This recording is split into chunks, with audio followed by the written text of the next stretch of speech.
दोस्तों आज हम रिवाइज करने वाले हैं इलेक्ट्रोमैग्नेटिक इंडक्शन और इसके जो भी फार्मूलाज हैं। ठीक है, और जहाँ पे इंपॉर्टेंट थ्योरीज आएगी उसको भी मैं बता दूंगा। ठीक है, तो चलिए इस चैप्टर को पूरा रिवाइज कर लेते हैं। तो चलिए पहले समझते हैं इलेक्ट्रोमैग्नेटिक इंडक्शन। देखिए हम थ्योरी उतना ज़्यादा नहीं जाएंगे, बट हाँ जहाँ ज़रूरत होगा वहाँ पे ज़रूर बताएंगे। इलेक्ट्रोमैग्नेटिक इंडक्शन, तो इंडक्शन अगर आपने ये चैप्टर पढ़ रखा है तब आपको ज़्यादा बेटर समझ में आएगा। ठीक है, तो कुछ फॉर्मूला जैसे देख लेते हैं इलेक्ट्रोमैग्नेटिक इंडक्शन में। जैसे कि फ्लक्स होता है, magnetic flux is equal to होता है बी ए कॉस थीटा, जहाँ पे बी मैग्नेटिक फील्ड है, ए एरिया वेक्टर है, और कॉस थीटा इन दोनों के बीच का एंगल है, मतलब मैग्नेटिक फील्ड और एरिया वेक्टर के बीच का एंगल है। ठीक है, अब देखो मैग्नेटिक फ्लक्स का सीजीएस यूनिट मैक्सवेल होता है। ठीक है, और आगे हम बात करते हैं फ्राडेज लॉ ऑफ इलेक्ट्रोमैग्नेटिक इंडक्शन, जिसमें कि जो हम चैप्टर पढ़ने जा रहे हैं। ठीक है, इलेक्ट्रोमैग्नेटिक इंडक्शन के बारे में। तो Faraday's first law of electromagnetic induction, second law of electromagnetic induction क्या है, उसमें बताता है कि किस तरह से जब रिलेटिव मोशन करवाया जाता है एक मैग्नेट और कॉइल को, तो उसमें करंट इंड्यूस होता है। ठीक है, जैसे कि जो कॉइल है उसमें करंट इंड्यूस होता है उस मैग्नेट की वजह से, जो उसके जो फील्ड बनाता है। ठीक है, चूंकि फील्ड बन रहा होता है वहाँ पे फ्लक्स चेंज होता है। ठीक है, फ्लक्स, तो वहाँ पे बनता है आपका ईएमएफ बनता है कॉइल में, और अगर कॉइल कंप्लीट हुआ पूरा तो उसमें आपका बन जाता है करंट। ठीक है, तो इंड्यूस्ड ईएमएफ और इंड्यूस्ड करंट, जब इंड्यूस्ड ईएमएफ बनता है तो कॉइल अगर कंप्लीट रहेगा तभी करंट बनेगा। ठीक है, जब तक रिलेटिव मोशन होता रहेगा दोनों में, कॉइल है और मैग्नेट में, जब तक रिलेटिव मोशन होता रहे, या तो ये आगे पीछे होता रहे या फिर ये आगे पीछे होता रहे, तभी इसमें इंड्यूस होगा करंट। ठीक है, तो फॉर्मूला क्या होता है ईएमएफ का, वो होता है d phi by D t. मतलब ईएमएफ जो बनता है ना वो डायरेक्टली प्रोपोर्शनल होता है rate of change of flux. ये डायरेक्ट इस बात पर निर्भर नहीं करता है कि कितना ज़्यादा फ्लक्स है, कितना ज़्यादा फ्लक्स है तो उतना ज़्यादा ईएमएफ बनेगा, नहीं, ये रेट ऑफ चेंज मतलब कि ये बता मांगता है। ठीक है, मतलब कि रेट ऑफ चेंज कितना हो रहा है फ्लक्स में। ठीक, तो इसका फॉर्मूला ये है, जो कि मैग्नीट्यूड हमें पता चलता है सेकेंड लॉ से। फर्स्ट लॉ बताता है किस तरह से दोनों में इलेक्ट्रोमैग्नेटिक मतलब इंडक्शन जो होता है किस तरह से करंट इंड्यूस होता है, ईएमएफ इंड्यूस होता है। दूसरा बताता है मैग्नीट्यूड की कितना होता है, तो A is equal to D phi by D T, E is equal to minus N D phi by D T भी होता है। यहाँ पे एन रिप्रेजेंट कर रहा है कितना कॉइल है। ठीक है, कितना ज़्यादा, एक कॉइल है, दो कॉइल है, तीन कॉइल है, ये। ठीक है, और माइनस रिप्रेजेंट कर रहा है यहाँ पे opposition in opposition to change in flux, जब भी चेंज होता है फ्लक्स का तो ईएमएफ बनता है। ठीक है, और इसका अपोज करता है वो। ठीक, अब हम देख लेते हैं मोशनल ईएमएफ। तो मोशनल ईएमएफ आपको पता होना चाहिए कि जब एक मतलब मैग्नेटिक फील्ड में किसी रॉड को मोशन कराया जाता है, ठीक है, आगे पीछे कराया जाता है, तो उसमें इंड्यूस होता है कि ईएमएफ। जैसे कि एक मैग्नेटिक फील्ड है, ठीक है, इसमें एक रॉड को आप आगे पीछे करोगे, तो मैग्नेटिक फील्ड में जब रॉड को इधर आगे पीछे करोगे तो रिलेटिव मोशन हुआ ना, फील्ड मैग्नेटिक फील्ड और आपका जो कंडक्टर है उसके बीच, तो क्या होगा वहाँ पे, ऑब्वियसली इसमें बनेगा ईएमएफ, है ना। क्योंकि एक रॉड है तो सिर्फ इसमें ईएमएफ बनेगा, करंट नहीं बनेगा। ठीक है, क्योंकि ये कंप्लीट नहीं है। ठीक, इसीलिए ईएमएफ बनेगा सिर्फ, मतलब ये बैटरी की तरह काम करेगा। समझ में आया।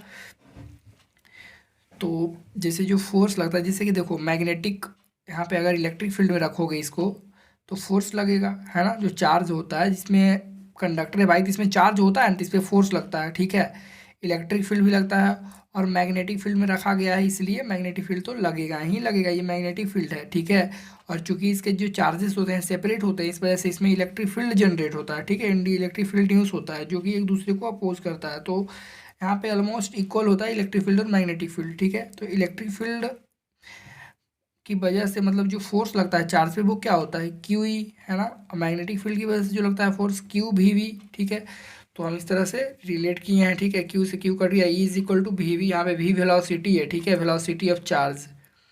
ठीक, तो वी वी, यहाँ पे ई है इलेक्ट्रिक फील्ड, इलेक्ट्रिक फील्ड को आप d V by d r लिख सकते हो कि नहीं, ये कोई पोटेंशियल सरफेस वाला ये रिलेशन है d V by d r. तो डी वी रिप्रेजेंट करता है पोटेंशियल और डी आर क्या है, लेंथ। तो भी बाई एल लिख दिया, यहाँ पे भी जो है यहाँ पे वेलोसिटी नहीं बल्कि ये कौन सा है, वोल्टेज वाला। ठीक है, पोटेंशियल डिफरेंस, तो भी बाई एल, तो एल इधर गया तो भी is equal to B V L, जो कि यहाँ पे मैंने ये लिखा गया इधर। तो ये भी क्या है, ईएमएफ है। ईएमएफ क्यों, यहाँ पे वोल्टेज नहीं बोलेंगे, ईएमएफ बोलेंगे। ठीक है, ईएमएफ, क्योंकि भी और यहाँ पे दोनों बराबर है, क्योंकि ये ओपन सर्किट है। ठीक है, कंप्लीट नहीं है। तो E is equal to B V L, जो कि एक इंपॉर्टेंट फॉर्मूला है, आपको याद रहना चाहिए ये। अब बात कर लेते हैं EMF induced in rotating rod. अब जब एक रॉड कोई मैग्नेटिक फील्ड है, जैसे कि जो मैंने क्रॉस से बनाया मैग्नेटिक फील्ड है, इनवर्ड मैग्नेटिक फील्ड है, ठीक है। और इसमें रॉड मैंने रखा है एल लेंथ का, और इस तरह से रोटेट कर रहा है, एक पॉइंट फिक्स है और एक रोटेट करते जा रहा है, ठीक है। अब मान लो इस पोजीशन से रोटेट करके पूरा यहाँ तक आ जाए, तो कितना रोटेट किया, ये कितना एरिया कवर किया, पाई आर स्क्वायर है ना। पाई आर स्क्वायर रेडियस यहाँ पे क्या है, इसका लेंथ ही है, तो पाई एल स्क्वायर हो जाएगा, है ना। ये एरिया, ये यानी कि क्या किया, मतलब कि स्वेप किया, इतना कवर किया। तो यहाँ पे लिख रखा है मैंने, if rod complete one cycle, एक कंप्लीट साइकिल करेगा in time T, then flux change. तो फ्लक्स कितना चेंज होगा, फ्लक्स क्या होता है मतलब पता है ना आपको। तो फ्लक्स यहाँ पे लिखेंगे बी डॉट ए, ठीक है। मतलब कि बी ए कॉस थीटा होता है ना, तो बी और एरिया, मैग्नेटिक फील्ड तो वही है जो सेम है, ठीक है। और एरिया तो चेंज हुआ ना, एरिया मान लो इतना ही दूर स्वेप किया, ये रॉड यहाँ से यहाँ तक मूव किया, तो ये एरिया कवर किया, पूरा मूव किया तो 360 मूव कर गया, मतलब कि पाई एल स्क्वायर, ठीक है। तो बी पाई एल स्क्वायर क्या हुआ यहाँ पे, चेंज ऑफ फ्लक्स, ठीक है। तो इंड्यूस्ड ईएमएफ, ईएमएफ कितना इंड्यूस होगा इस रॉड में, इस रॉड में कितना इंड्यूस होगा ईएमएफ, वो होता है change in flux upon time. भैया रेट ऑफ चेंज होता है ना फ्लक्स, ये ईएमएफ क्या होता है, EMF rate of change of flux is equal to d phi by d t होता है ना। तो ये ईएमएफ क्या होता है, rate of change of flux. तो चेंज ऑफ फ्लक्स, फ्लक्स कितना चेंज हुआ, फ्लक्स ये आया है ना, फ्लक्स हमारे पास ये आया है, कितना टाइम में, टी टाइम में चेंज हुआ है।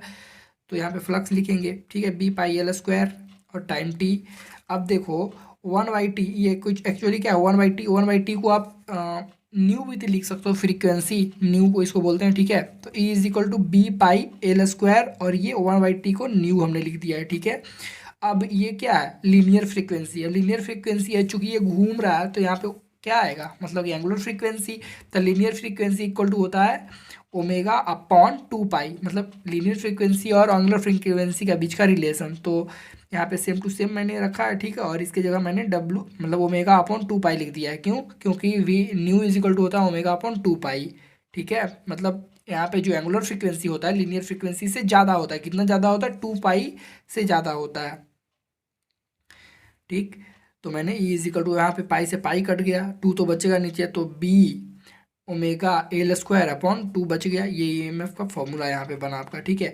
ईएमएफ का फॉर्मूला, अगर करंट पूछे तो कितना करंट इंड्यूस हुआ, मान लो कि ये कंप्लीट करा था, तो करंट कितना इंड्यूस होगा रॉड में, तो I is equal to V by R लिखते हैं। तो भी हमें पता ही है, भी और ये यहाँ पे सेम है, क्योंकि एक मतलब कि क्या है, ओपन सर्किट वाला है, ठीक है। तो भी यहाँ पे मैंने लिख दिया ये वाला, अपॉन 2 नीचे है, ये सब आ गया, और रेडियस आर है, सॉरी ये रेजिस्टेंस है, ठीक है। तो ये आपका इलेक्ट्रिक करंट बन गया।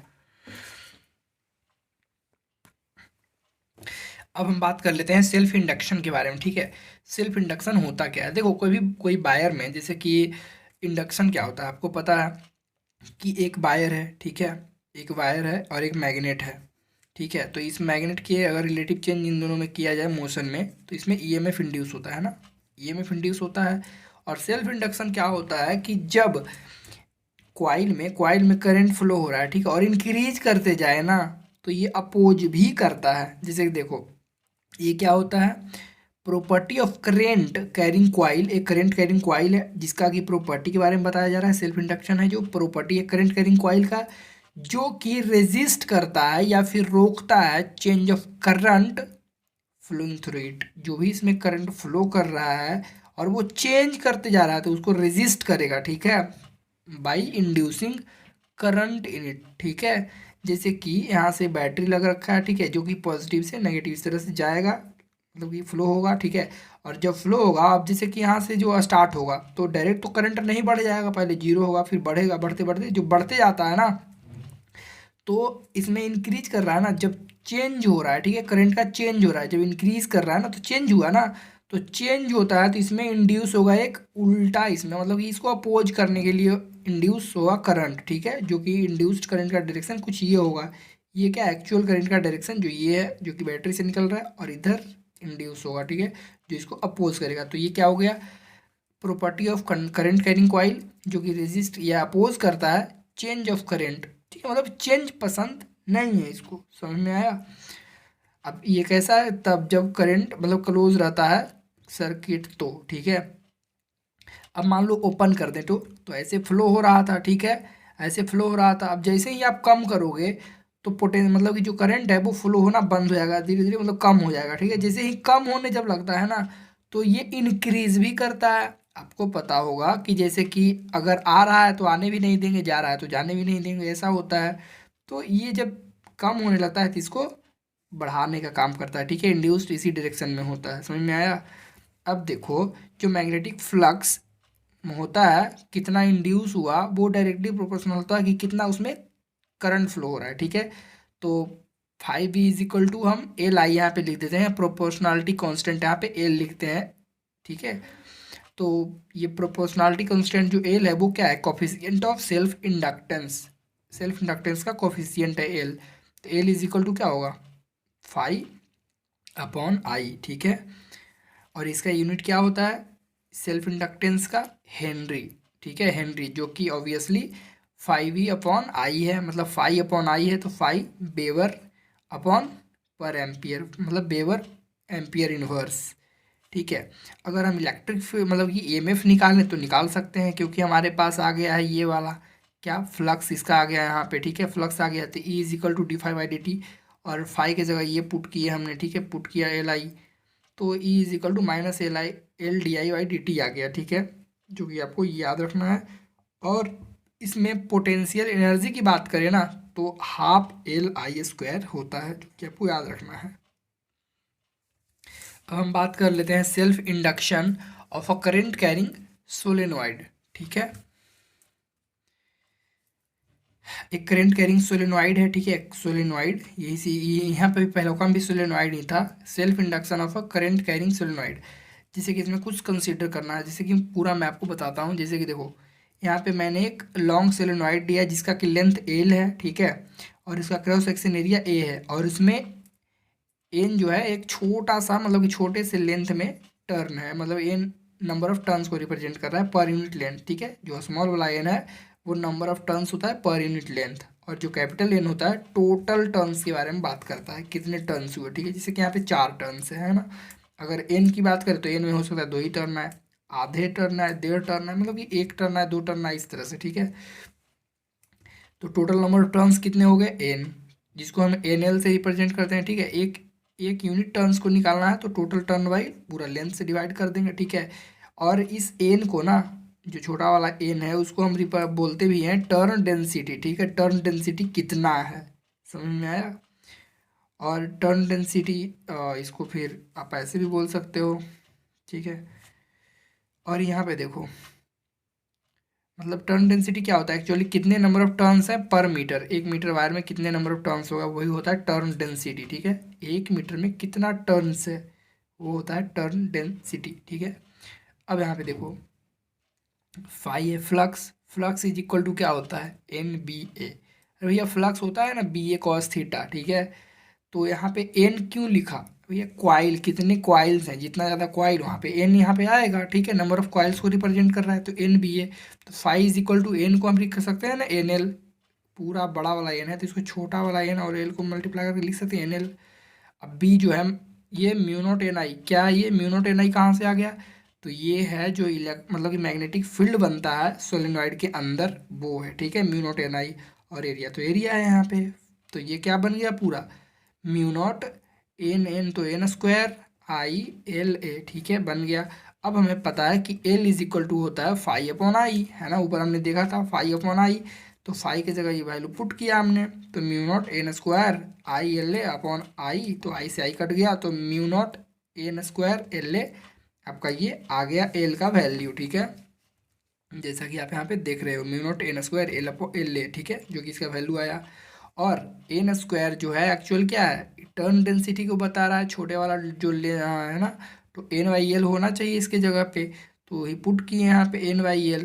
चूंकि ये स्क्वायर है तो दोनों का स्क्वायर हो जाएगा, तो N² L² यहाँ पे लिखाएगा, और ये एल तो एल है और ये, ठीक है। तो L = क्या आया, काट कूट कर तो हमारे पास आ गया म्यू0 N² A/L, ये आपको याद रखना है यहाँ पे।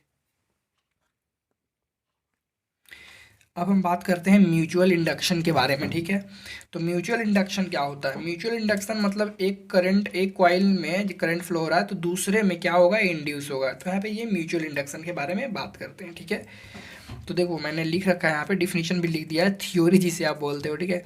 When your magnetic flux of second solenoid is change due to the current in first solenoid, then EMF is induce in the second coil which opposes the magnetic flux. देखो क्या होता है, जब करंट फर्स्ट वाले में flow हो रहा है, ठीक है, फ्लो हो रहा है, और आपको पता है कि फ्लक्स चेंज होता है, तभी दूसरे में क्या होगा, करंट इंड्यूस होगा, ठीक है। तो मतलब इसमें जो करंट फ्लो हो रहा है ना, वो चेंज भी होते रहेगा, या तो बढ़ रहा होगा या इंक्रीज डिक्रीज हो रहा होगा, ठीक है। तो जब इंक्रीज होगा या डिक्रीज होगा तो यहाँ पे क्या बनेगा, बहुत सारे मतलब कि फ्लक्स बनेगा, यहाँ पे फ्लक्स बनेगा, ठीक है। जैसे कि यहाँ पे करंट इधर से फ्लो हो रहा है, ठीक है, तो आउटवर्ड बनेगा ना, जैसे ये बन रहा है इस तरह से आउटवर्ड बनेगा, है ना।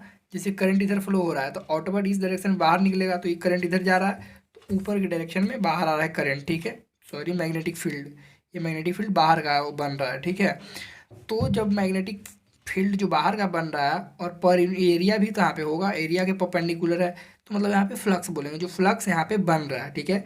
जब फ्लक्स जो सेकेंड कॉइल है, सेकेंड कॉइल से जुड़ा हुआ फ्लक्स इस पहले की वजह से बन रहा है और सेकेंड कॉइल से जुड़ रहा है, ठीक है। ये कॉइल सेकेंड है, पहले वाले को जिसमें करंट फ्लो होता है उसको बोलते हैं प्राइमरी, जिसमें मतलब कि इंड्यूस करंट होता है उसमें बोलते हैं सेकेंडरी उसको, ठीक है।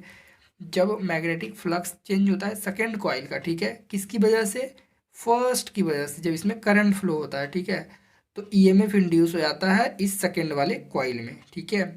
और जो इंड्यूस होता है ईएमएफ वो किसको अपोज करेगा, इस वाले जो मैग्नेटिक फ्लक्स जो बन रहा है उसको अपोज करेगा। समझ में आया।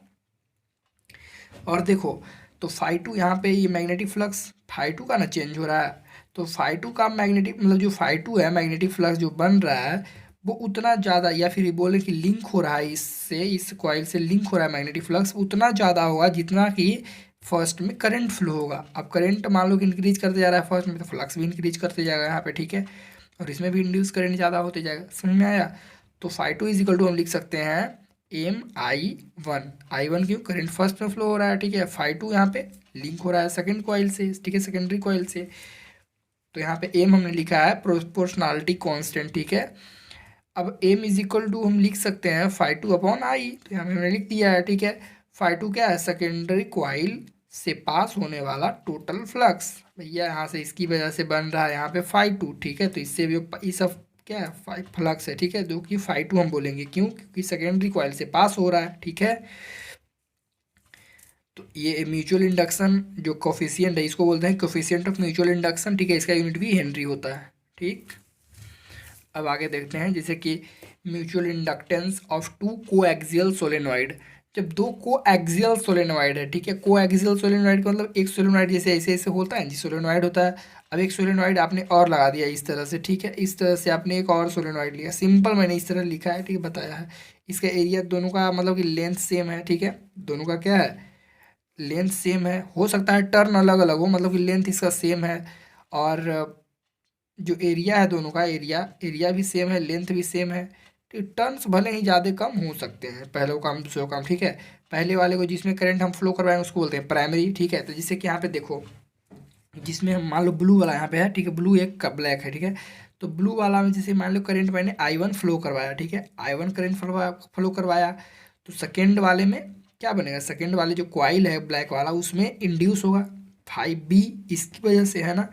तो देखो, अब पहला में करंट हमने फ्लो करवाया I1, और इसमें टोटल टर्न्स कितने हैं, N। तो N1 इससे रिप्रेजेंट किया, N1 क्यों, क्योंकि फर्स्ट कॉइल की मैं बात कर रहा हूँ, ठीक है, प्राइमरी की बात कर रहा हूँ। तो पहले की वजह से मैग्नेटिक फील्ड कितना बनेगा भैया, ये क्या है, ये तो है सोलेनॉइड। तो सोलेनॉइड के अंदर कितना फ्लक्स मतलब कि मैग्नेटिक फील्ड बनता है, म्यू नॉट एन आई। तो म्यू नॉट N1 I1, ठीक है। N1 किसकी बात कर रहा है, N/L, जो टोटल लेंथ होगा, ठीक है। टोटल लेंथ तो L ही होगा ना, टोटल लेंथ यहाँ से L होगा। समझ में आया। तो B1 is equal to mu naught N, ये टर्न डेंसिटी को बताता है, turn density total turns upon length होता है। टर्न डेंसिटी क्या होता है, टोटल टर्न्स अपॉन लेंथ। तो N1 तो N बड़ा वाला N और L लिख दिया नीचे I1, ठीक है। इतना बेसिक से चल रहा हूँ भाई, आपको समझ में आया होगा आई थिंक, ध्यान से बस सुनते जाओ। तो यहाँ पे देखो, अब हम बात करते हैं फ्लक्स के बारे में, ठीक है। तो फ्लक्स क्या होता है, फ्लक्स तो हमें पता है, BA। किसकी फ्लक्स की बात कर रहा है, देखो पहले में करंट फ्लो हो रहा, तो पहला में करंट फ्लो हो रहा था, अभी हमने म्यूचुअल इंडक्शन में देखा कि पहले में करंट फ्लो होता है, तो दूसरे वाले में जो दूसरा वाला जो कॉइल है उसमें फ्लक्स लिंक होता है, फ्लक्स फाई टू लिंक होता है, किसकी वजह से, फर्स्ट वाले की वजह से, ठीक है। तो यहाँ पे phi 2 है किसकी वजह से, फर्स्ट वाले की वजह से, मतलब कि जो प्राइमरी कॉइल है उसकी वजह से फ्लक्स, ठीक है। क्योंकि भाई सेकंड में हम नहीं फ्लो करवा रहे हैं, सेकंड में करंट इंड्यूस होगा, ठीक है। हम फ्लो करवाते हैं सिर्फ एक ही में, और जिसमें हम फ्लो करवाते हैं उसको बोलते हैं प्राइमरी कॉइल, ठीक है। तो यहाँ पे phi 2 क्यों लिखा हमने, क्योंकि सेकेंडरी जो कॉइल है उसमें मैग्नेटिक फ्लक्स लिंक होगा किसकी वजह से, फर्स्ट वाले की वजह से, ठीक है। तो इसीलिए हम phi 2 यहाँ पे निकाल रहे हैं। phi 2 इजिकल टू क्या लिखेंगे, n2। अब देखो कितना फ्लक्स उसमें इंड्यूस होगा, कितना फ्लक्स इंड्यूस होगा वो डिपेंड करता है ना भाई कि उसमें कितने नंबर ऑफ टर्न्स हैं। तो ये n2 बोल रहा है, n2 क्या है, जो दूसरा मतलब कि कॉइल है उसका, उसमें कितने नंबर ऑफ टर्न्स है टोटल, ठीक है। और किसकी वजह से फ्लक्स मतलब कि बढ़ रहा है, किसकी वजह से, तो मैग्नेटिक फील्ड पहला उका के, एरिया तो दोनों का सेम ही है, मैग्नेटिक फील्ड जो पहला उका के, तो पहला उका का मैग्नेटिक फील्ड कितना है, μ0 n1 I1/L, ठीक है। तो वही मैंने यहाँ पे लिखेंगे, ठीक है। और दोनों के बीच में एंगल जीरो होगा, क्योंकि देखो तो जैसे कि बी और ए, बी ए कॉस थीटा होता है ना, तो बी ए कॉस थीटा तो कॉस जीरो होगा, क्यों, क्योंकि मैग्नेटिक फील्ड इस डायरेक्शन में बनेगा, ठीक है। और एरिया वेक्टर भी इसी डायरेक्शन में है, तो मैग्नेटिक फील्ड और एरिया वेक्टर दोनों सेम डायरेक्शन में है, इसलिए जीरो एंगल बनेगा। तो कॉस जीरो क्या होता है, 1 होता है, ठीक है।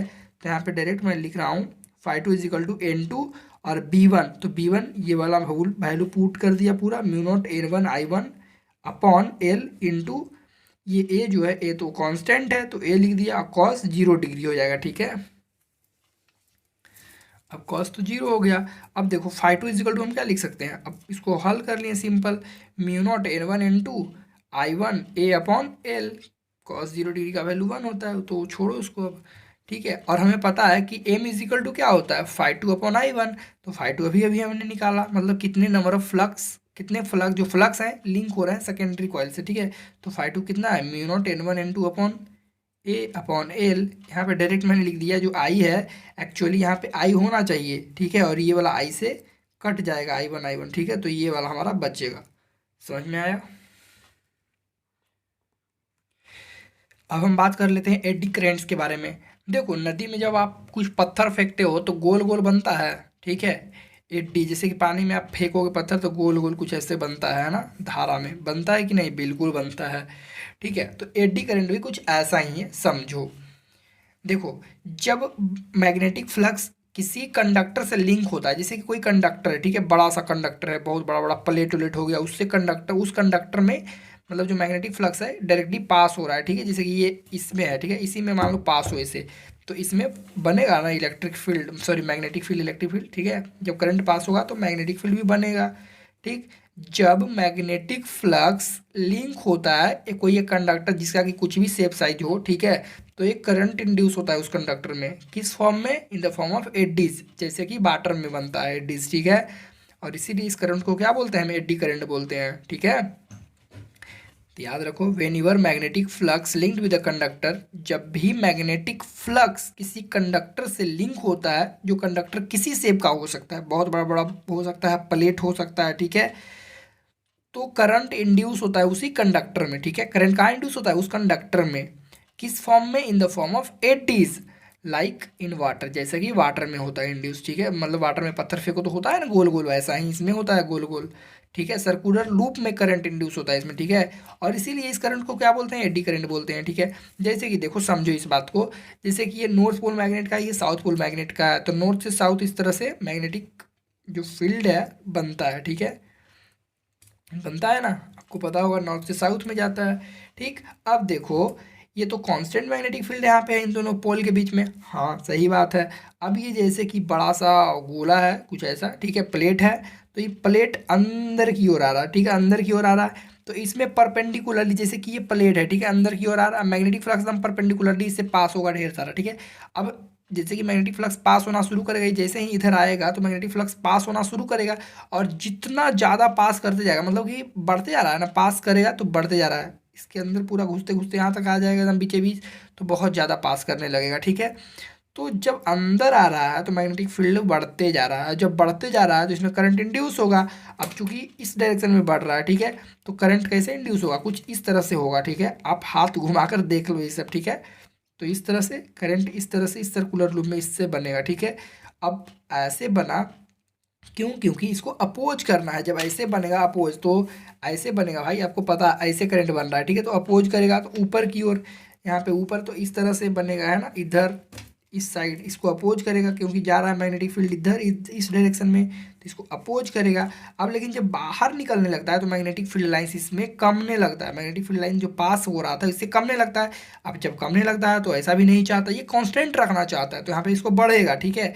तो बढ़ेगा तो इसी डायरेक्शन में बनेगा, सपोर्ट करेगा तो कुछ इस तरह से बनेगा, ठीक है, अंदर की ओर ऐसे। तो ये इधर जा रहा है तो ऐसे बनेगा, समझ में आया। अब कुछ यूजेस भी हैं एडी करंट के, जैसे कि इंडक्शन फर्नेस में यूज होता है, ठीक है, इंडक्शन चूल्हा, ठीक है, जिसको बोलते हो। डैम्पिंग इफेक्ट प्रोड्यूस करने में, इलेक्ट्रोमैग्नेटिक ब्रेक, ट्रेन में जो बड़ा बड़ा मतलब इलेक्ट्रोमैग्नेटिक ब्रेक होता है, ठीक है। और इलेक्ट्रिक पावर मीटर्स में, जो हमारे घरों में मीटर उटर होता है उसमें भी। समझ में आया। इस वीडियो में बस इतना ही शॉर्ट में था, ठीक है। होप आपको अच्छा लगा होगा और छोटा सा ही वीडियो में आपका कंप्लीट रिवीजन हो गया होगा।